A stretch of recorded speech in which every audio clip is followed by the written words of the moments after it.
বাসায় আসিয়া গেট ভাঙচুর করিয়া আমাকে যেভাবে মাইডাং করছে আমার মারা যাওয়ার কথা ছিল। বাইরে হয়ে দেখি ওরা লাঠি সোটা নিয়ে আসতেছে, তখন আমি আমার স্বামী জোরে টানি নিয়ে আসি, ভেতরে গেট লাগে দেই, বাসার গেট লাগে দেয়। গেট ভাঙচুর করিয়ে আমার স্বামী আমাকে ভেতর থেকে বাইর করে নিয়ে আসলো। আমার স্বামী যদি বাইর করে নিয়ে আসে আমি আসবো না, তো আমিও বাইরে আসছি আমার স্বামীর সাথে।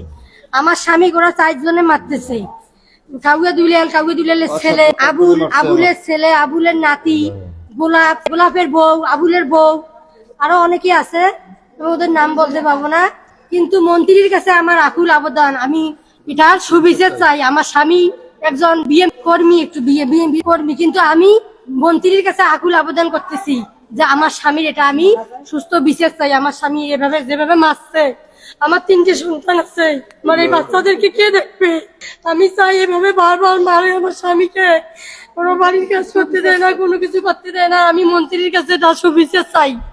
মন্ত্রীর ছোট বোন বা বড় বোন বা মেয়ের মতো আমার জন্য দেখে, আমার স্বামীকে যেন সেভাবে দেখিয়ে আমার বিচারটা যেন ভালোভাবে করে।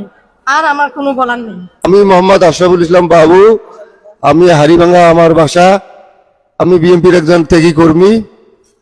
এর আগেও আমাকে 2-3 বার মারছে, থানায় মামলা নেওয়া হয় নাই, এখনো আবার এই যে নতুন করে মারছে, আজকে মারছে। আমার বাসায় আসিয়া কাউকে দুলালের বাহিনী, আবুলের ছেলে, আবুলের নাতি, কাউকে দুলালের ছেলে গোলাপ, এরা আরো 10-12 জন আমাকে মারে।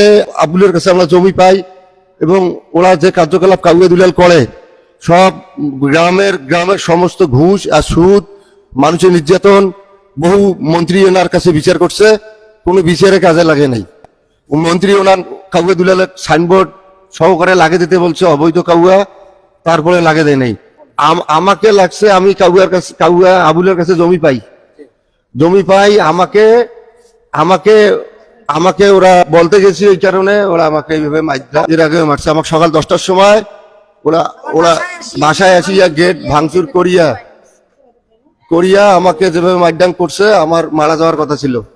আল্লাহ পাক আমাকে মালার প্ল্যানে আমাকে আসছে এবং ওইভাবে মারগুলো মারছে। ক্ষয়ক্ষতি আমার অনেক হয়েছে, আমার বাসায় চুরি হয়েছে, আমার বাসায় গেট সব ভাঙি ফেলাইছে।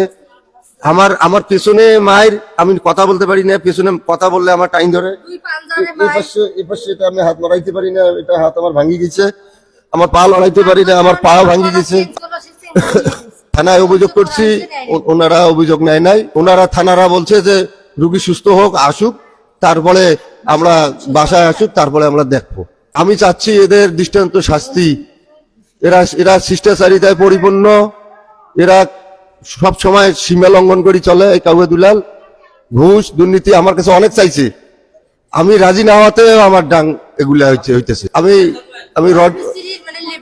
আগে ঠিকাদার ছিলাম, এখন এই যে গত আওয়ামী লীগের নির্যাতনে আমি লেবার হয়ে গেছি।